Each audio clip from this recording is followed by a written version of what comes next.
So good morning mga boss. Panibagong araw na naman at syempre panibagong aral.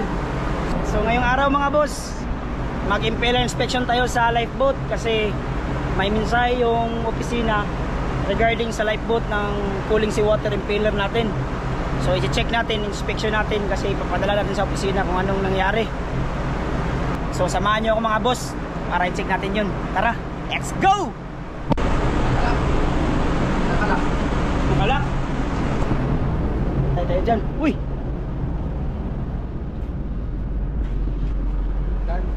Punta ka third mate. Nakalak.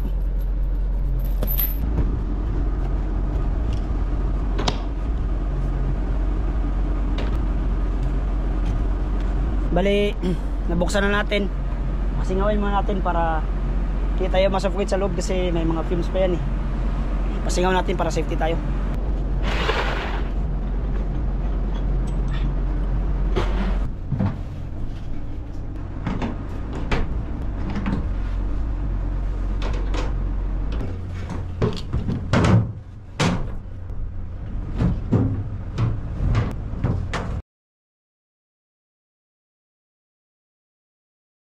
Ito yung makina ng lifeboat namin. So bali ito yung titignan natin, babaklasin natin yan, i-check lang natin ito. Yan, babaklasin natin itong cooling seawater impeller. I mean, i-check lang, i-check natin to. Bubuksan natin yung cover kung nasa condition pa ba yung impeller nya. Bali ito yun, galing sa Kingston Cock, galing dito. Yan, cooling nya punta sa may impeller natin dito sa cooling seawater impeller. Bali ito yung mag-drive ng cooling seawater, yung tubig para magpalamig sa makina natin para maiwasan natin yung overheat. So yun.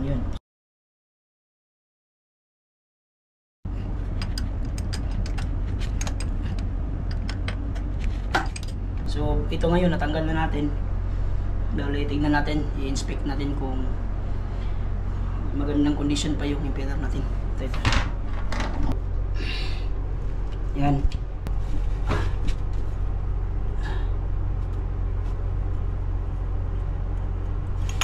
Yun. Yan. Ayos pa. Ayos pa yung impeller. Yan o. So, bibigture natin yan.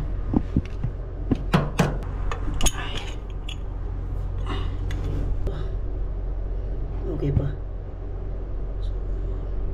Ayos pa yung impeller natin. So okay pa yan.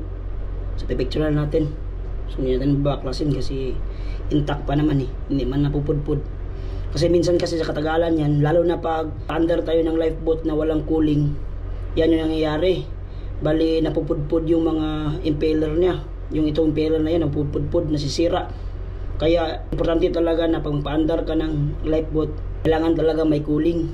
So mga boss, check na natin yung impeller ng cooling seawater sa lifeboat. Isabay na rin check yung tension ng belt niya. Sabay na rin check na yan. Tapos lagyan natin ng belt bracing. Tapos yung coolant dito, yung coolant niya dapat nasa tamang level yan. Kung mataas pa, marami pa. So far ngayon okay pa naman.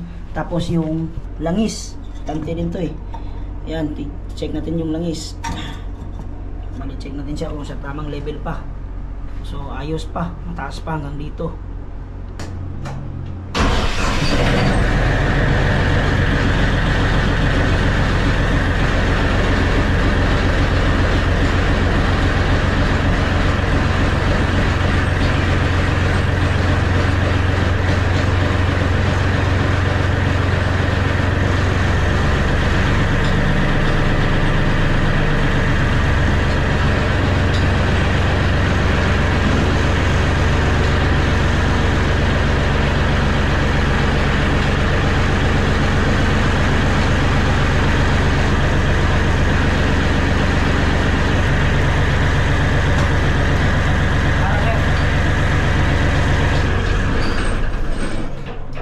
So hanggang dito na lang mga boss. At sana'y nakatulong yung munting video natin.